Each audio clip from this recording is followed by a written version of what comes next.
Revelation chapter 11. The Two Witnesses.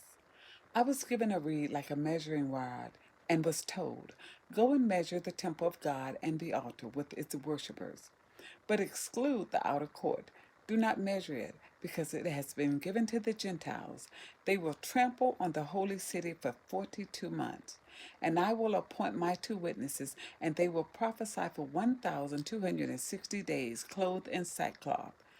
They are the two olive trees and the two lampstands, and they stand before the Lord of the earth.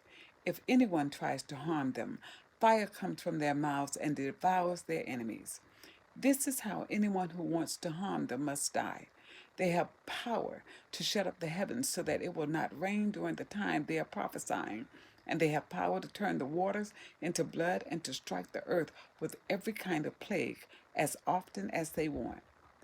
Now, when they have finished their testimony, the beast that comes up from the abyss will attack them and overpower and kill them.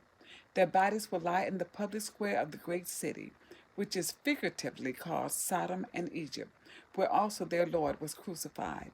For 3.5 days, some from every people, tribe, language, and nation will gaze on their bodies and refuse them burial. The inhabitants of the earth will gloat over them and will celebrate by sending each other gifts, because these two prophets had tormented those who live on the earth. But after the 3.5 days, the breath of life from God entered them, and they stood on their feet, and terror struck those who saw them. Then they heard a loud voice from heaven saying to them, "Come up here." And they went up to heaven in a cloud, while their enemies looked on.